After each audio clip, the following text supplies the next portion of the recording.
स्वस्ति श्री गणेशाय नमः। ऐं सरस्वत्यै नमः।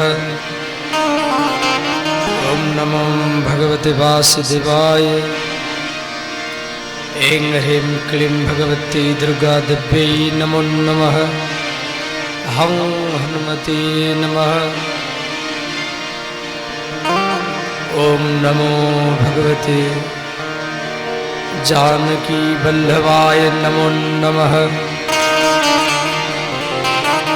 ओम ब्रह्मणे नमः। सर्वेभ्यो देवेभ्यो नमो नमः। नीलाम्भुजश्यामलकोमलाङ्गं सीतासमारोह पीतवामभागम् पाणौ महासायकचारु चापौ नमामि रामं रघुवंशनाथं।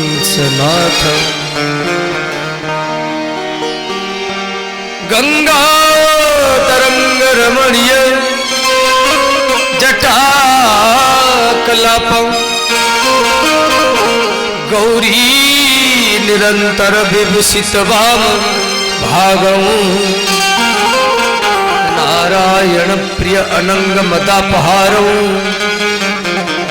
वाराणसीपुरपति भज विश्वनाथ।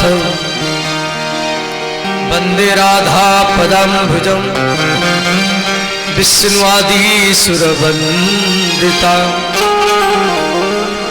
यत्कीर्ति कीर्तनेन पुनाति ब्रह्मांडं सर्वम्।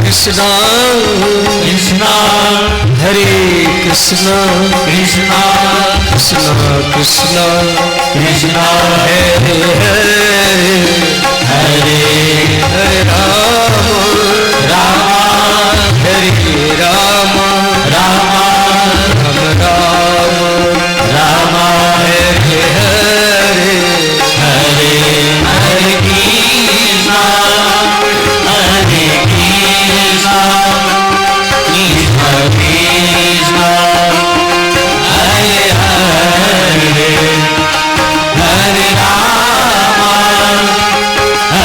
राम राम राम हरे हरे हरे कृष्णा कृष्णा हरे कृष्णा कृष्णा कृष्णा कृष्णा कृष्णा हरे हरे हरे हरे राम राम हरे राम राम राम राम राम हरे हरे हरे हरे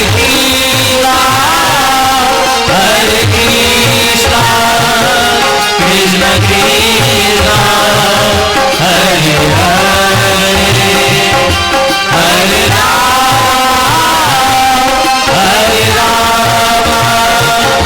राम राम हरे हरे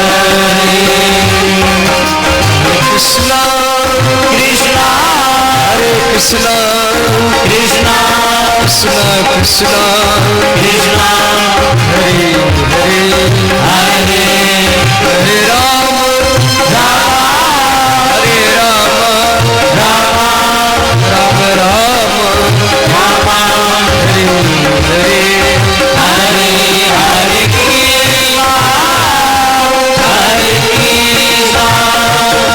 कृष्ण कृष्ण हरे हरे हरे राम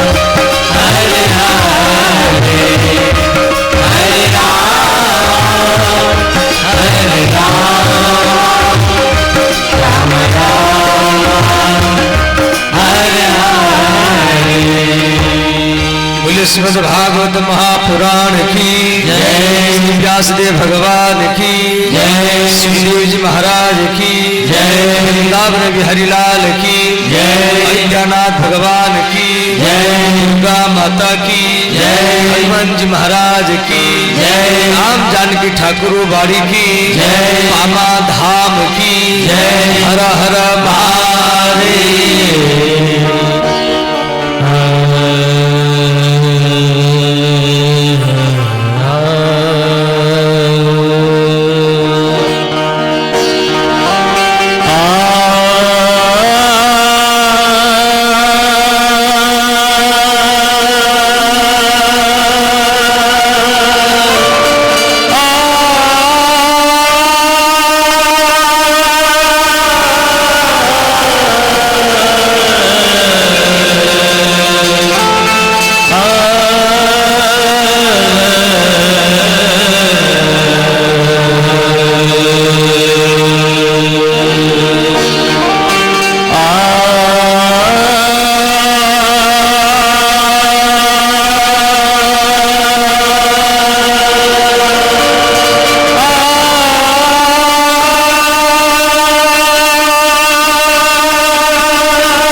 चित्सार सर्वस्व भगवान श्री राधा गोविंद के चरण कमल का ध्यान करते हुए भगवत स्वरूप आप सब श्रोताओं के चरण में प्रणाम है। पवित्र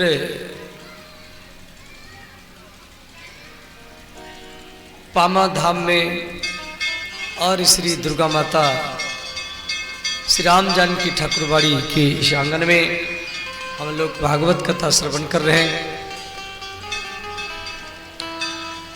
श्री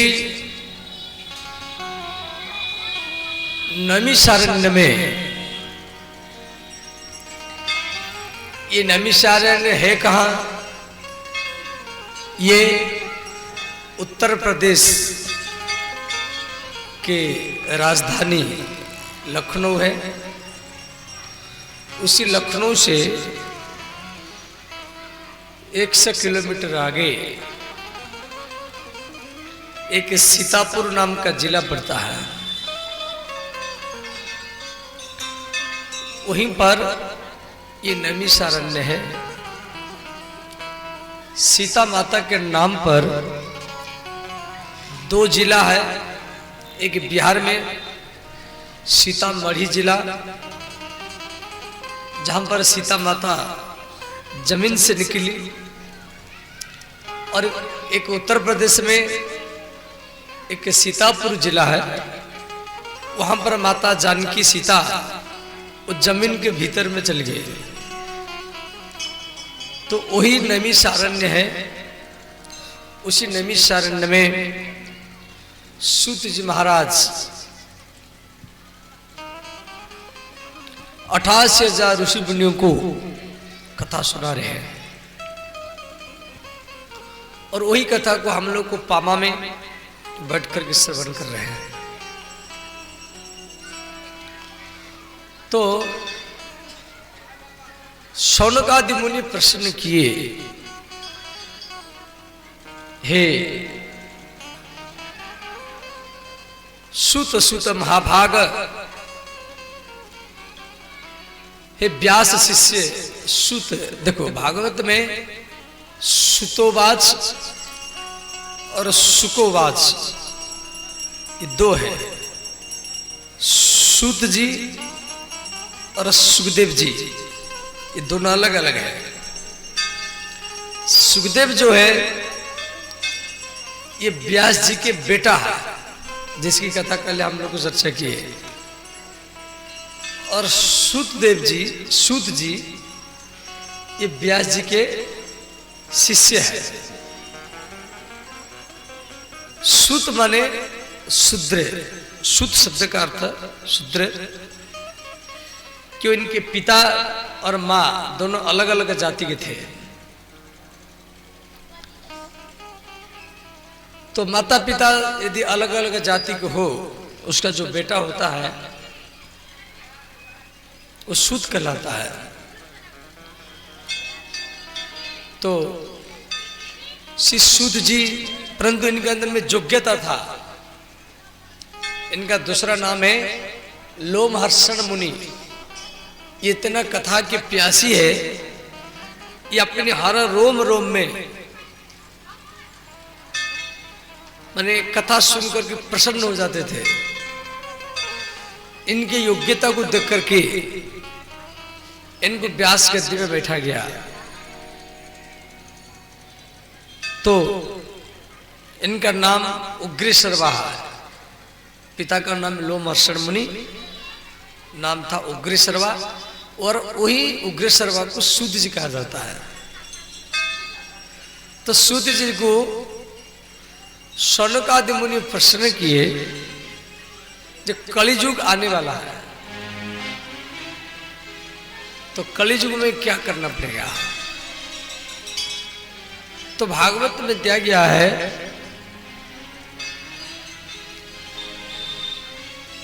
कलियुग जो है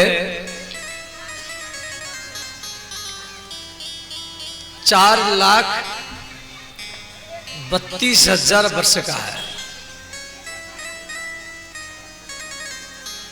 कलियुग 4,32,000 वर्ष है, याद रखना। और अभी कलियुग को मात्र 5,200 कुछ वर्ष बीता है, मात्र 5,200 कुछ वर्ष।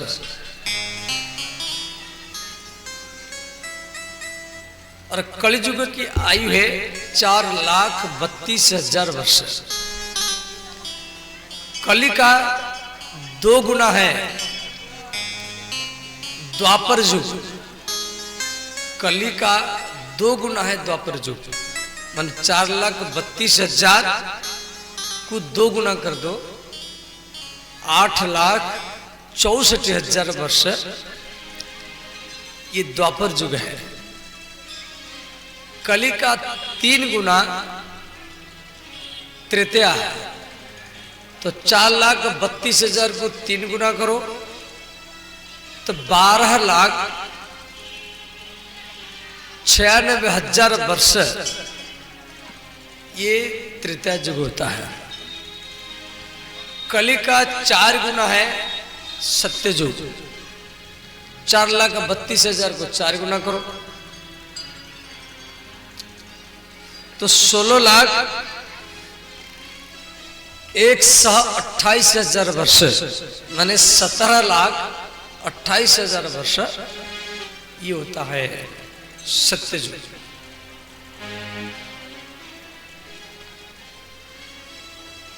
ध्यान देना, सत्य त्रेतया द्वापर कली जब चारों युग मिलाएंगे तो होगा 43,20,000 वर्ष। उसको बोलते एक चतुर्युगी। इस प्रकार सत्य त्रेतया द्वापर कली 1 बार, सत्य त्रेतया द्वापर कली 2 बार, 3 बार, 4 बार, 5 बार, जब 1,000 बार बीतेगा, 1,000 बार, उसको बोलते सहस्र चतुर्युगी। सहस्र चतुर्युगी। तो पृथ्वी लोक में सत्य त्रेतया द्वापर कली 1,000 बार बीतेगा तो ब्रह्मा जी का दिन 12 घंटा होगा। ब्रह्मा जी का मात्र 12 घंटा होगा और शिव जी का मात्र 3 घंटा होगा।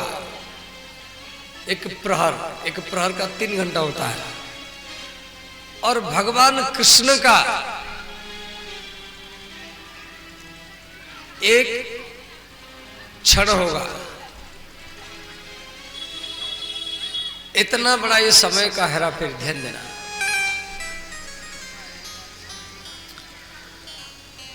सत्ययुग के लोग 21 हाथ के होते हैं। सत्ययुग के लोग 21 हाथ के, त्रेता के लोग 14 हाथ के, द्वापर के लोग 7 हाथ के और कलियुग के लोग 5 हाथ के होते हैं। 5 हाथ कलियुग का लोग।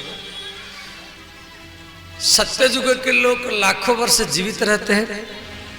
त्रेता के लोग 10,000, द्वापर के लोग 1,000 और कलियुग के लोग मात्र 100 वर्ष जीवित रहते हैं, जो भागवत में दिया गया है। कलियुग के लोग 5 हाथ के होंगे और 100 वर्ष जीवित रहेंगे। परंतु जब घोर कलियुग आएगा, इधर उधर का भोजन, बार बार कोरोना जैसे वायरस की अटैक पड़ेगा। श्री कोरोना के बारे में भी दिया गया है देवी भागवत में। चीनदेशो समुद्भवः, चीनदेशो समुद्भवः मांसाहारः समुत्पन्नः कोरोना नाम विषाणुः कलिजुगे संप्रसिद्ध्यन्ति। इस श्लोक का अर्थ है, चीन देश के मांसाहार भोजन से कोरोना नाम का विषाणु कलियुग में पैदा होगा। ये देवी भागवत नवम स्कंद में 32, 33, 34, 35 अध्याय, इसमें 88 प्रकार के वायरस के बारे में व्यास जी पहले लिखे हैं। आप सब कोरोना का प्रकोप देखा। किसानों का आलू सड़ गया, मकई सड़ गया, रास्ता घाट बंद हो गया, स्कूल कॉलेज बंद हो गया, कथा कीर्तन मंदिर, अयोध्या का राम मंदिर, वृंदावन का कृष्ण मंदिर, बांके बिहारी मंदिर, जगन्नाथपुरी के जगन्नाथ मंदिर सब बंद हो गया। ऐसा स्थिति सब आप लोगों को देखा। और तो इस प्रकार जब बार बार वायरस पर अटैक होगा तो व्यक्ति का आयु घट जाएगा। 100 वर्ष से 90, 80, 60, 50, 40, 35, अंतिम में 30 वर्ष, 25 वर्ष और 20 वर्ष हो जाएगा। ऐसा कलियुग आएगा, व्यक्ति मात्र 20 वर्ष ही जिंदा रहेगा और व्यक्ति 5 हाथ से घट करके 4 हाथ,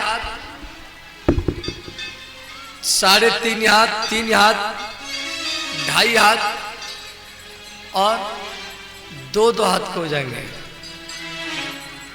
माने इतने बड़े बड़े आदमी होंगे आपके जांग के बराबर और मात्र 20 वर्ष जिंदा रहेंगे। अब यहाँ एक प्रश्न है, भाई 20 वर्ष मात्र जिंदा रहेंगे तो शादी कब करेंगे? फिर शादी होगा, बाल बच्चे होंगे, फिर बाल बच्चों को शादी करना है, फिर नाती पोता होंगे, फिर बूढ़ा होगा, फिर व्यक्ति मरेगा। तो भागवत में, देवी भागवत में कहा गया है, देखो भागवत 2 है, भागवत ग्रंथ 2 है और दोनों भागवत व्यास जी के द्वारा लिखा गया है। एक है भागवत और एक है देवी भागवत। भागवत में भी 18,000 श्लोक है और देवी भागवत में भी 18,000 श्लोक है। भागवत में 12 स्कंद है और देवी भागवत में भी 12 स्कंद है। तो देवी भागवत में दिया गया है 5 वर्षाणी पशुवत आचरित, 5 वर्ष में शादी होगा।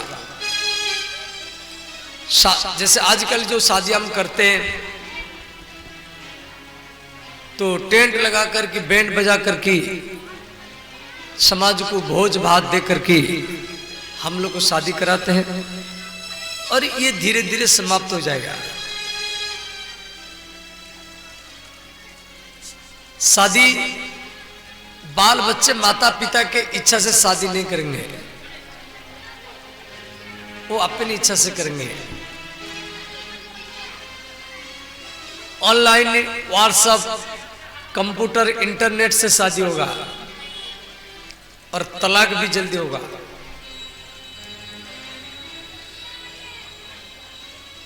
और ऐसा सब समय आएगा, बॉन्ड लिखा जाएगा जहां मात्र आपके साथ 5 वर्ष रहेंगे, आपको छोड़ के चले जाएंगे। फिर ऐसा समय आएगा मात्र 1 वर्ष आपके साथ रहेंगे, फिर आपको छोड़ के चले जाएंगे। फिर 6 महीना मात्र रहेंगे, फिर आपको छोड़ के जाएंगे। ऐसा सब समय आएगा। और उस समय जो बाल बच्चे होंगे उनको मालूम नहीं पड़ेगा कि हमारा माता पिता कौन है। सब बाल बच्चों का सुरक्षा सरकार ही करेगा। व्यक्ति माता पिता का और समाज के बड़े बूढ़ों का, गुजरों का इतना सम्मान नहीं देगा। और ऐसा सब घोर कलयुग आएगा और विषय का सुख, विषय का भोग सबसे बड़ा सुख माना जाएगा। यह घोरो कलौ जुगे, यह घोरो कलौ जुगे, जीवस्व असुरतम गतः।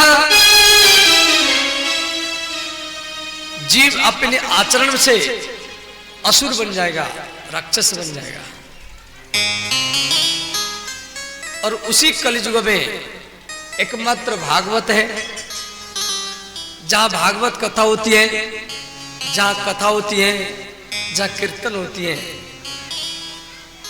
और जिसके मन भगवान की कथा में हो, वहां पर उनके ऊपर एक कली का प्रभाव नहीं पड़ेगा। देखो, भागवत में हर व्यक्ति का मन नहीं लगता है। जब अनंत जन्म की पुण्य इकट्ठा होती है तो व्यक्ति का मन भागवत में लगता है। फिर भी कलियुग में भगवान का कीर्तन ही मुख्य है। हरेर नाम हरेर नाम हरेर नामेव केवलम कलो नास्तेव नास्तेव नास्तेव गतिरन्यथाः।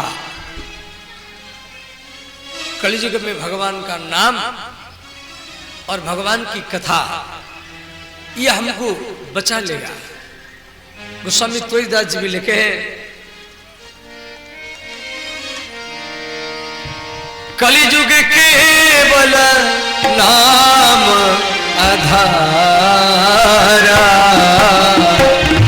कलियुग केवल नाम आधारा,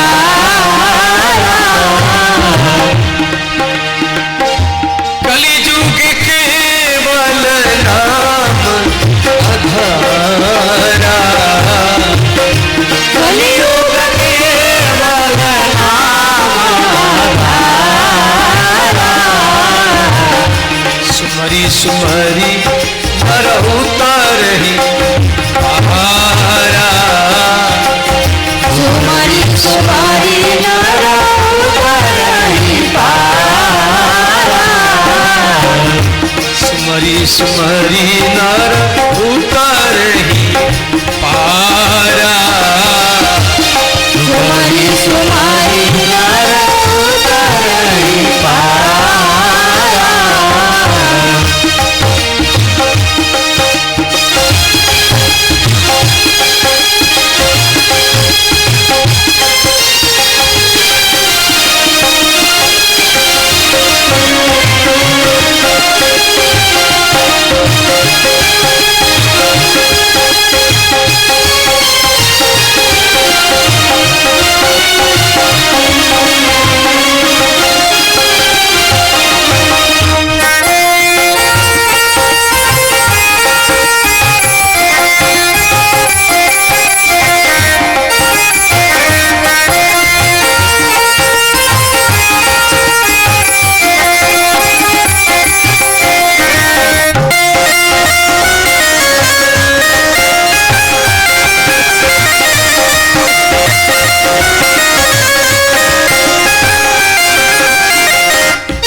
भगवान के नाम लेना, गुरु के नाम लेना, वो हरि नाम हो, राधा नाम हो, या कृष्ण नाम हो, या राम नाम हो, या अपनी गुरु जी का तो सदगुरुदेव हो, इनमें निष्ठा होना।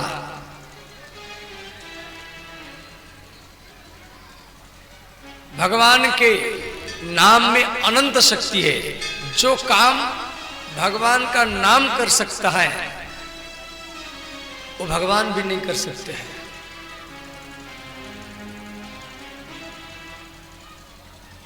पुराण में कई कथा है, जब राम जी रावण को मारे तो राम जी को दिखाई नहीं दिया, तो रावण के मरने के बाद राम जी मातली को बोले, मातली मुझे दिखाई दे नहीं रहा है। तो मातली ने कहा, भगवान रावण ब्राह्मण है, ये राक्षस में ब्राह्मण जाति का है, इसके पिता ब्राह्मण है, मां राक्षसी है, इसीलिए आपको ब्रह्महत्या का दोष हुआ। आप राम राम राम राम जाप कीजिए। भगवान राम के बाद में राम नाम आया ऐसा नहीं, राम जी से पहले भी राम नाम है। राम नाम चारों युग में है। तो कहूं कहां लागी नाम बड़ाई, गोस्वामी तुलसीदास जी लिखे, कहूं कहां लागी नाम बड़ाई, राम न कह सके नाम गुण गाई। तो श्री धाम वृंदावन यमुना नदी के किनारे में एक स्त्री बैठकर के रो रहे हैं। तो वहां पर श्री नारद जी आए। तो नारद जी को देखकर कि उस स्त्री ने कहा, भो भो साधु क्षणम तिष्ठ मचिंता मपि नाशय। हे महाराज रुकिए रुकिए। तो नारद जी रुक गए। अब नारद जी को देखकर कि वो स्त्री ज्यादा रोने लगी। तो नारद जी बोले, आप कौन है, क्या नाम है, क्यों रोती है? उस स्त्री ने कहा, अहम भक्ति ऋतिक्षातो इमौ में तनय मतो। मेरा नाम भक्ति है और ये दोनों मेरे पुत्र हैं, इनके नाम ज्ञान और वैराग्य है। तो नारद जी बोले, आप रोती क्यों हैं? तो भक्ति ने कहा, ये मेरे पुत्र हैं और ये बूढ़े हैं और मैं इनके माँ होकर की जुवती हूँ। तो माँ जुवती है और पुत्र बूढ़ा है, रोगी है, तो माँ को अच्छा नहीं लगेगा। इनका बुढ़ापा कैसे दूर होगा, इसके लिए कोई उपाय करो। तो नारद जी क्या किए, देखो भक्ति के दो पुत्र हैं, भक्ति के दो पुत्र हैं, ज्ञान और वैराग्य। भक्ति एक स्त्री है, उसके दोनों पुत्र हैं ज्ञान और वैराग्य। और भक्ति के पति के नाम है स्वयं परमात्मा। तो यहां ज्ञान वैराग्य बूढ़े हैं और रोगी है। तो नारद जी जो बोले हम भक्तिरितिक्षातो इमौ मे तनयमतो ज्ञान वैराग्य नामानौ कालयोगी न जर्जरो। तो नारद जी उन दोनों वृद्ध व्यक्तियों के कान में वेदों का मंत्र सुनाए। वो दोनों खड़े नहीं हुए, वो बेहोश पड़े रहे। आकाशवाणी हुआ सत्कर्म करो, सत्कर्म करो। अब नारद जी सोचे कौन सा सत्कर्म करे। शिवलिंग में जल चढ़ाए, देवी मैया का पूजा करे, हनुमान जी की आरती करे, गंगा नहाए। कौन सा सत्कर्म करे ये तो नहीं बताया। तो नारद जी संपूर्ण भारत में जितना धाम है सब घूमते हुए वो बद्रीनाथ में पहुंचे। बद्रीनाथ, बोले श्री बद्रीनारायण भगवान की जय। तो बद्रीनाथ में श्री सनकादि मुनियों के साथ इनका भेंट हुआ। ये सनकादि मुनि ये चार भाई हैं, मात्र 5 वर्ष उम्र में रहते हैं। इनके ऊपर कोई काल का प्रभाव नहीं है, यानी ये बूढ़े होते नहीं, ये युवक भी नहीं होते हैं, हरदम बच्चे रूप में रहते हैं। अब आप बोलेंगे भाई ये ऐसा कौन सा जड़ी बूटी, कौन सा दवाई खाए हैं, ये युवक भी नहीं होते और बूढ़े भी नहीं होते, हरदम 5 वर्ष उम्र में रहते हैं। इनका नाम है सनक, सनंदन, सनातन, सनत कुमार। ये ऐसा कौन सा जड़ी बूटी पाए न हरि कीर्तन तत्पराहा। ये हरदम भगवान की कथा सुनते रहते हैं, हरदम भागवत कथा, राम कथा, शिव कथा ये सुनते रहते हैं। और भागवत में दिया गया है जो भगवान की कथा श्रवण करता है, भगवान का नाम जाप करता है, उसके ऊपर कोई काल का भी प्रभाव नहीं पड़ेगा। सिवा उसके ऊपर कोई भी काल का असर नहीं करेगा। मृत्युरपि धर्मज्ञ रक्षति, जिसका मन भगवान की कथा में हो मृत्यु उसको मारता नहीं है, रक्षति उसका सेवा करता है। तो श्री सनकादि मुनि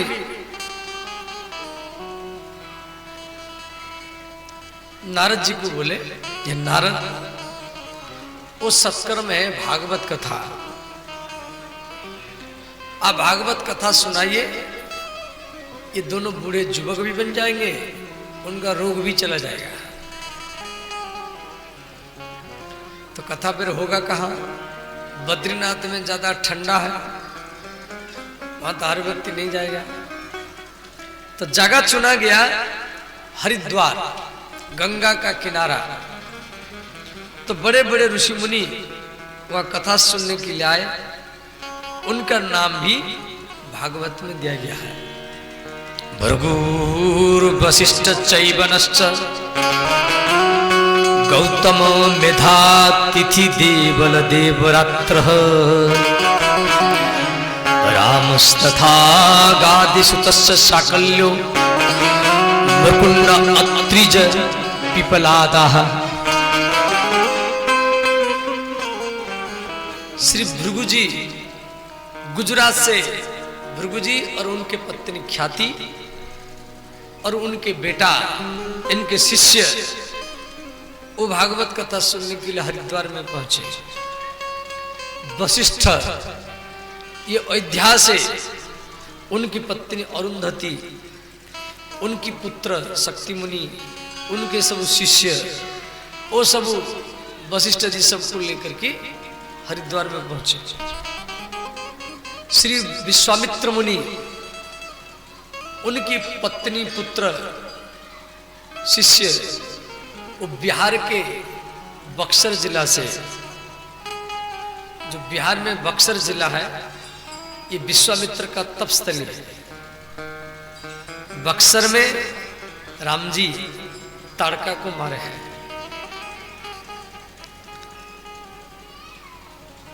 तो भगवान कृष्ण भी बिहार में 3 बार आए हैं। द्वारिका से, गुजरात से कृष्ण भगवान एक बार राजगीर में आए हैं, भीम और अर्जुन के साथ 1 महीना रहे। एक बार सीतामढ़ी जिला में आए हैं, राजा जनक जी के पास। और एक बार कटिहार जिला में भी भगवान कृष्ण आए हैं, जो भागवत की 10वें स्कंद में दिया गया है। और राम जी भी बिहार में एक बार बक्सर जिला में आए हैं, ताड़का को मारे, विश्वामित्र का यज्ञ किए। और राम जी की एक निजी बहन, जिसके नाम है शांता, जिसका विवाह ये भागलपुर में श्री श्रृंगी ऋषि के साथ हुआ था। श्रृंगी ऋषि जिनके आराध्य श्रृंगेश्वर महादेव मधेपुरा जिला में है। और इनका गांव है भागलपुर, तपस्वी नाम का गांव है।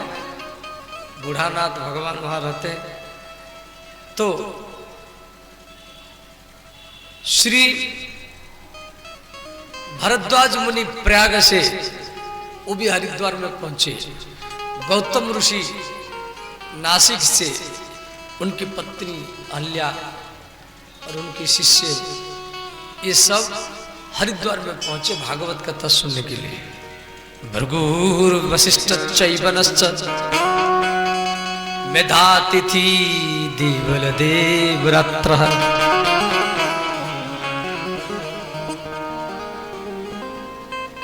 परंतु भृगु जी का नाम भागवत में पहले दिया गया है, भृगुर वशिष्ठ। यदि भृगु जी पूरा भागवत कथा नहीं सुने हैं, फिर भी इनका नाम भागवत में पहले दिया गया है। क्यों? भृगु जी क्या करते थे? संपूर्ण भारत में घूमते थे। जो सब गांव के लोग ताश खेलते थे, जुआ खेलते थे, चौराहा में बैठ कर के किसका निंदा बुराई आपस में चर्चा करते थे, उनको पकड़ पकड़ करके वो भागवत में भेजते थे। तो भागवत में दिया गया है, जिस व्यक्ति को आप भागवत में भेजेंगे या जिसको आप भागवत में लेकर के आएंगे, उसका भी 10% पुण्य आपको मिलेगा। एक तो आपका है ही है कि आप कथा में आए हैं, परंतु आप अपने अड़ोसी को, पड़ोसी को मोबाइल में रिश्तेदारों को बुला करके लाया है, तो जिन जिन व्यक्तियों को आप बुला बुला करके भागवत में लाएंगे, उसका भी छठमांश पुण्य वो आपको भी मिलता जाएगा। और इसी कारण भृगु जी का नाम पहले दिया गया है। उन्हीं व्यक्तियों का नाम भागवत में पहले दिया जाता है, क्यों सबको कथा सुनने के लिए प्रेरित किए। देखो इस प्रकार कथा जो है ये भागवत कथा है। कथा मात्री के जीवनों, कथा में हर व्यक्ति नहीं आता है।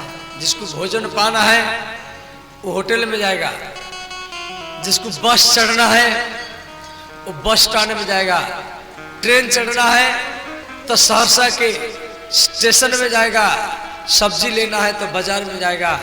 जिसको भगवान पाना है, जिसको भगवान पाना है वही व्यक्ति भागवत में ही आएगा। सीता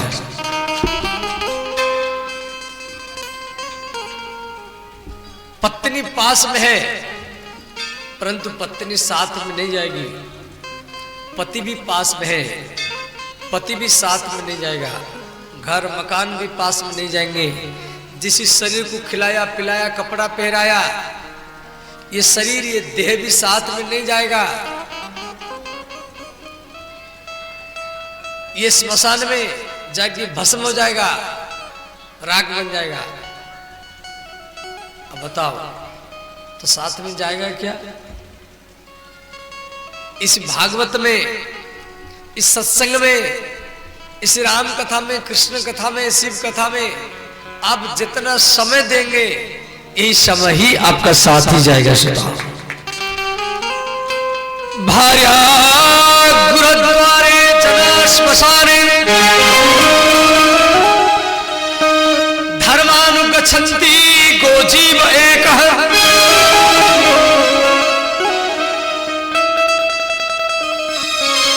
कई व्यक्तियों का सोच है, जब व्यक्ति जन्म लेता है तो कुछ लेके नहीं आता है, मरता है तो कुछ लेके नहीं जाता है। जन्म लेता है तो कुछ लेके नहीं आता है और मरता है तो कुछ लेके नहीं जाता है। ये भूल है, ये गलत है। जन्म लेते समय लेके आता है और मरते समय लेके जाता है। अब बोलेंगे आप क्या लेके आता है? धन संपत्ति कपड़ा लता नहीं, ये मकान दुकान ये सब लेके नहीं आएगा, ना ये साथ में जाएगा। आप जो भागवत में भक्ति इकट्ठा किया, आप जो भागवत में ज्ञान इकट्ठा किया, जो धर्म कमाया, धर्मानुगच्छन्ति गोजीव एकः। इसी श्लोक में कहा जा रहा है धन संपत्ति साथ में नहीं जाएगा, परंतु जो धर्म, जो सत्संग आप इकट्ठा किया है वही आपका साथ में ही जाएगा। उसका नाम है संस्कार। संस्कार प्रारब्ध और प्रारंभ। माता पिता ये पिछले जन्म के संस्कार से मिलते हैं। आप किसी जगह में जन्म लेंगे, कौन आपका माता पिता होंगे, किस घर में जन्म लेंगे, ये आपके हाथ में नहीं है। ये आपके धर्म के, आपके कर्म के हाथ में है। आप अच्छा कर्म करेंगे, अच्छा सत्संग करेंगे, धर्म इकट्ठा करेंगे तो अच्छा परिवार में आपको जन्म मिलेगा, अच्छा माता पिता मिलेंगे जहां पर भक्ति ज्ञान वैराग्य हो।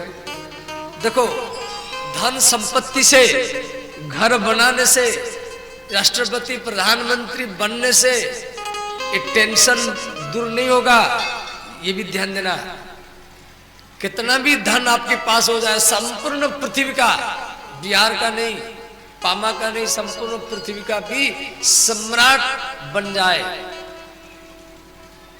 एक से एक सुंदर स्त्रियां आपको मिल जाए, तो भी आपका टेंशन दूर नहीं होगा, ज्यादा बढ़ेगा।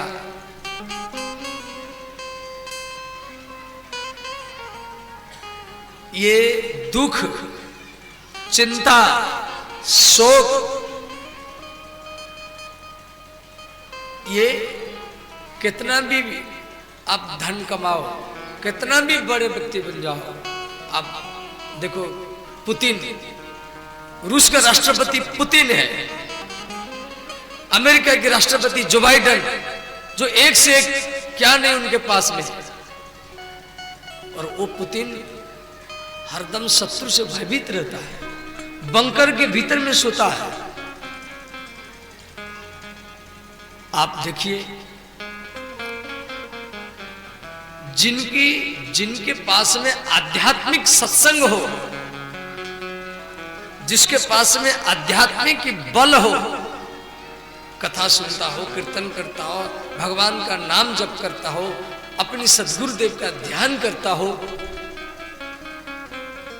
वही व्यक्ति सुख में रहता है, चैन से रहता है। ये धन संपत्ति, स्त्री, बच्चे, अब रावण को देखिए, क्या सोने की लंका का मालिक है, कितना सुंदर स्त्रियां, कितना नाती पोता, एक से एक, हरदम टेंशन में रहता है। क्या संपत्ति आपको सुख देगा? और उसके पीछे हम जिंदगी भरी भाग रहे हैं। आप थोड़ा विचार करो, आप नाक में जो सांस लेते हैं, 50, मान लो आप 40-50 साल के हो गए, आप अपनी सांस जो नाक में लेते हैं, छोड़ते हैं, लेते हैं, छोड़ते हैं, 50 साल का सांस, निश्वास प्रश्वास, 50 साल का सांस लगा करके आप 10 लाख 20 लाख रुपया कमाया है, घर बनाया है, तो क्या 50 लाख रुपया खर्च करके आप एक सांस खरीद कर सकते हैं? अब 50 साल की सारा संपत्ति लगा करके एक भी सांस खरीद नहीं कर सकते।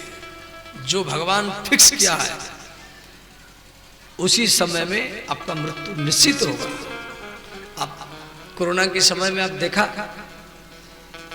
जितना सब युवक लड़के वेंटिलेटर में गए, 5 लाख आदमी भारत के मरे 2021 में। 2020 में तो थोड़ा कम आदमी मरे, परंतु 2021 में जब कोरोना डबल बार आया, दूसरी बार डेल्टा बन करके, भारत में 5 लाख व्यक्ति मरे। और जो सब वेंटिलेटर में गए, हवा भर रहे हैं, ऑक्सीजन दे रहे हैं, परंतु व्यक्ति बच नहीं पाया।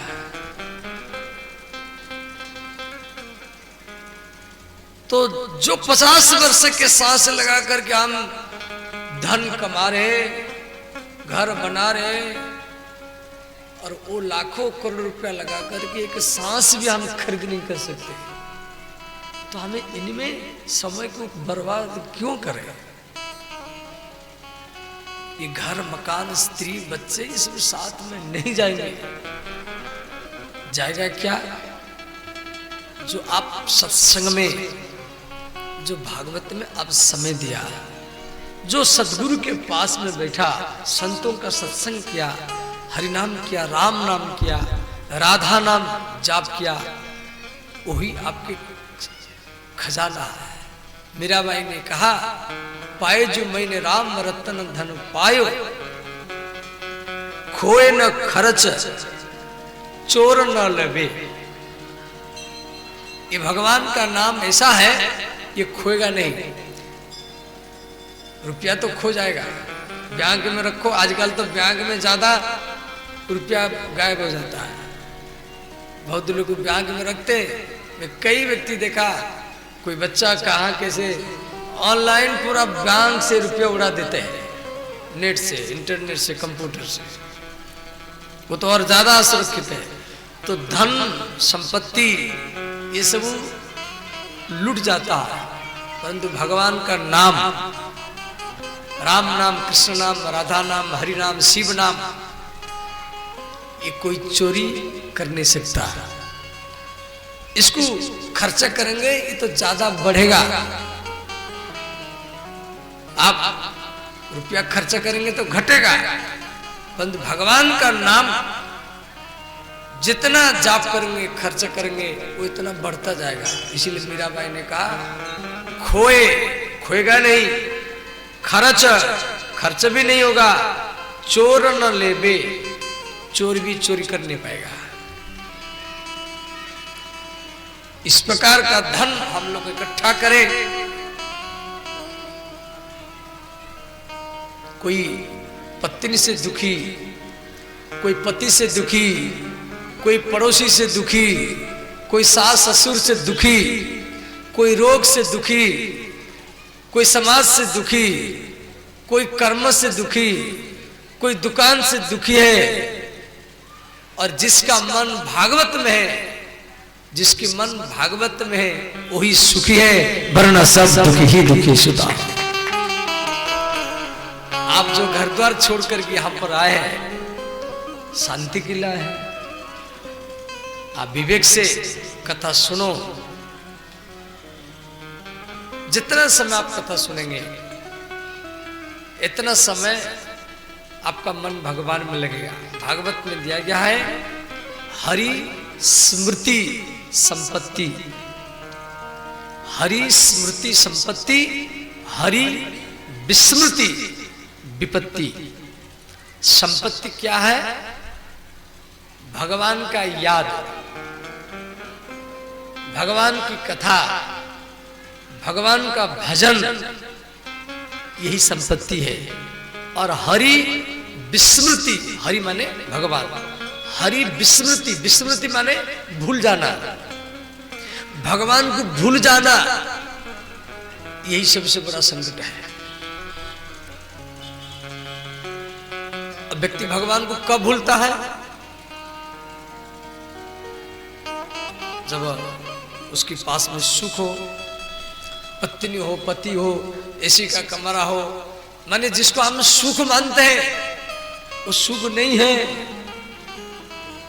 आप बाहर में जाओ, विदेश में तो माता लोग को इतना कपड़ा पहन करके घूमते हैं, इतना कम कपड़ा पहन के घूमते हैं, तो आपको शर्म लगेगा घूमने में।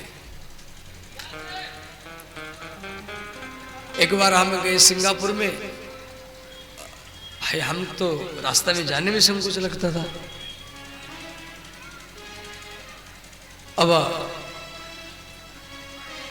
उस विषय की भोग में सबसे बड़ा सुख मानते हैं, परंतु भारत ऐसा नहीं है। भारत ये हिंदू राष्ट्र है,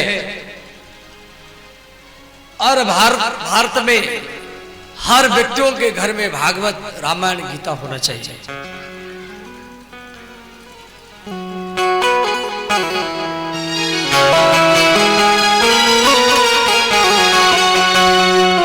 हम तो हिंदू ही हिंदू कहेंगे, राम चरणन में बलि बलि जाएंगे। हम तो हिंदू ही हिंदू कहेंगे, राम चरणन में बलि बलि जाएंगे। हम तो हिंदू ही हिंदू कहेंगे, राम चरणन में बलि बलि जाएंगे। हम तो हिंदू ही हिंदू कहेंगे, राम चरणन में बलि बलि जाएंगे। सब गाइए, दोनों हाथ उठा कर गाइए, हर हर महादेव। श्री राधे।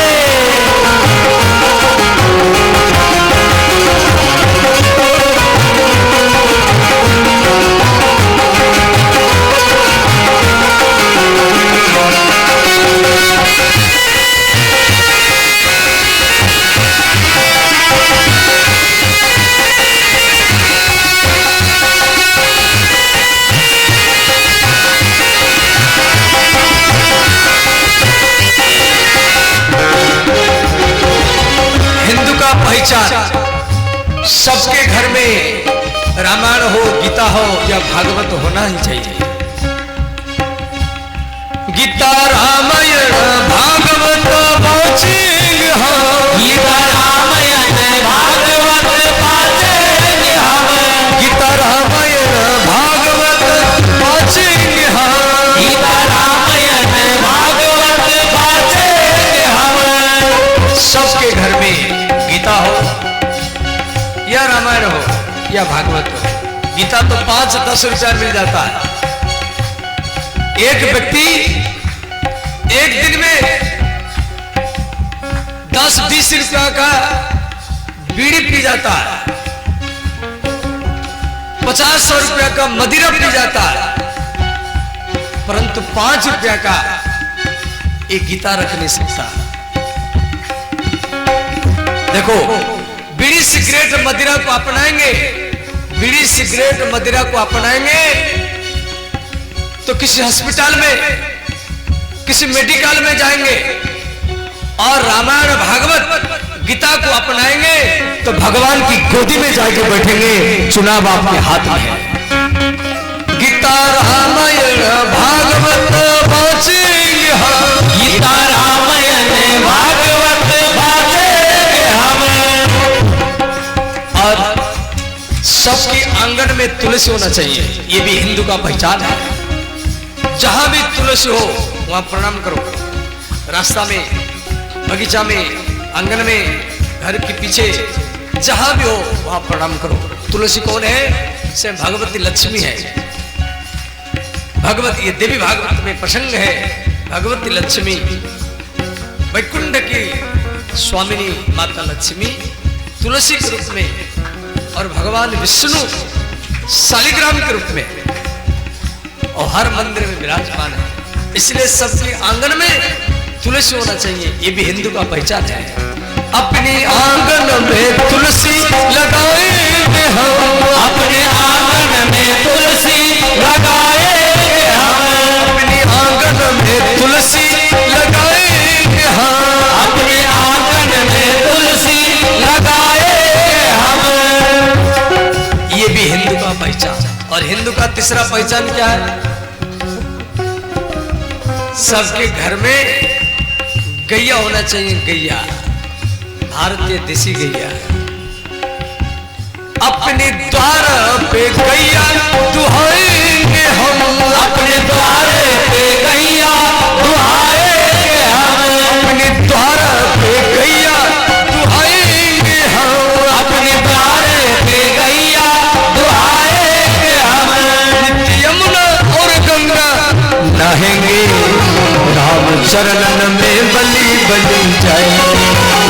हम तो हिंदू ही हिंदू कहाएंगे, राम चरणन में बलि बलि जाएंगे। हम तो हिंदू ही हिंदू कहेंगे, राम चरणन में बलि बलि जाएंगे। हम तो हिंदू ही हिंदू कहाएंगे, राम चरणन में बलि बलि जाएंगे। हर हर महादेव।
बृहस्पति संहिता में दिया गया है, हिमालयात समारंभम यावत इंदु सरोवरम अत्यंतक्षर योगता हिंदुस्तान में उच्चते है। ये भारत से 15 देश बना है, Pakistan, Afghanistan, Iraq, Iran, Tibet, Malaysia, Bhutan, Nepal, Bangladesh, Burma, Sri Lanka, Maldives, ये सब पहले भारत में था। भारत की भागवत की 5वें स्कंद में दिया गया है भारत खंड का वर्णन। भारत शब्द का अर्थ है भा माने प्रकाश, भाति प्रकाशति, भक्ति अर्थ ने सारत इति भारत। तो दुनिया का सबसे बड़ा पहाड़ हिमालय, हिमालयात तो समारंभम। भगवान बृहस्पति, देवताओं के गुरु बृहस्पति ने लिखा हिमालयात समारंभम यावत इंदु सरोवरम। माने हिमालय का पहला अक्षर है ही, हिमालय का पहला अक्षर ही, और हिमालय से लेकर के यावत इंदु सरोवरम, इंदु माने समुद्र, इंदु शब्द का अर्थ है समुद्र, भारत के नाम पर के समुद्र है। तो भारत महासागर जहां तक है, कहां तक, ऑस्ट्रेलिया की सीमा तक। तो इंदु माने समुद्र, इंदु, इंदु का अंतिम अक्षर है इंदु, और हिमालय का पहला अक्षर है ही। हिमालय का प्रथम अक्षर है ही, और इंदु का अर्थ है समुद्र, इंदु का अंतिम अक्षर इंदु। आद्य अंत पहला अक्षर और अंतिम अक्षर, आद्य अंत अक्षर योगतः, दोनों को जोड़ दो, हिंदुस्तान उच्चते। हम तो हिंदू ही हिंदू कहेंगे, राम शरण में बलि बलि जाए। हम तो हिंदू ही हिंदू कहेंगे, राम चरण में बलि बलि जाएंगे। हम तो हिंदू ही हिंदू कहेंगे, राम शरण में बलि बलि जाए। हम तो हिंदू ही हिंदू कहेंगे, राम चरण में बलि बलि जाएंगे।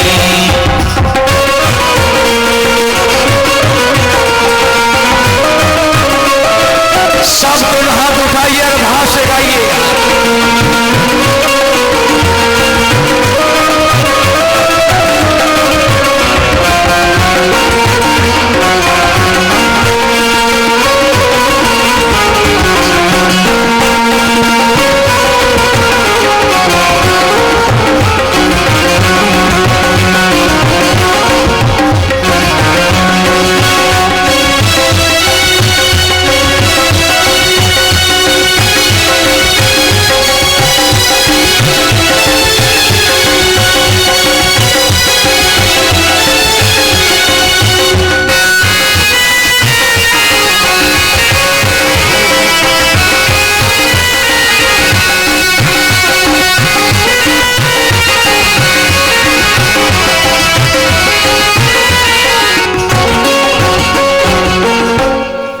इस प्रकार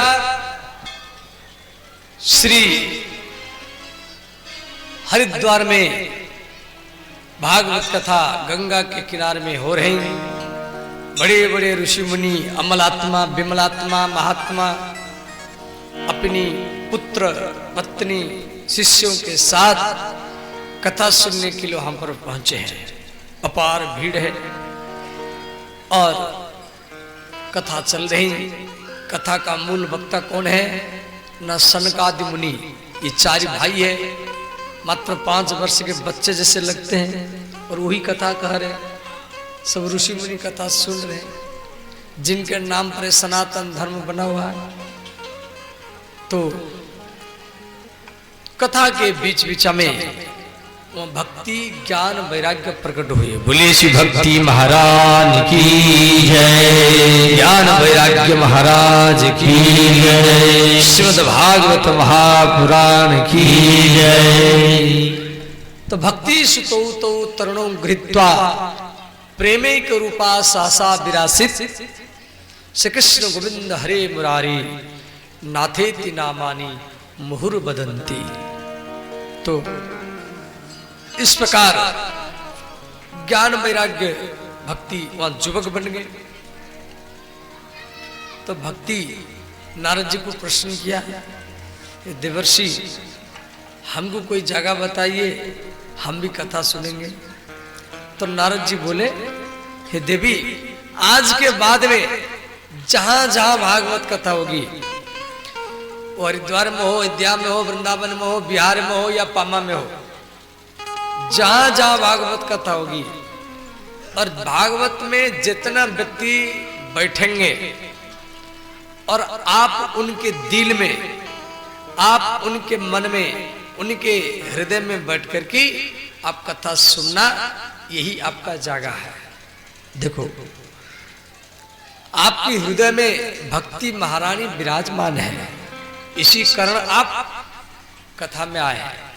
कथा में बैठने से क्या फायदा, ध्यान देना।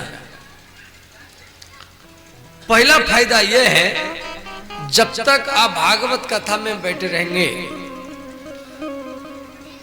कोई भी पाप आप नहीं कर सकते। दूसरा लाभ यह है, जब तक कथा में बैठेंगे तब तक किसका निंदा बुराई भी आप कर नहीं सकते।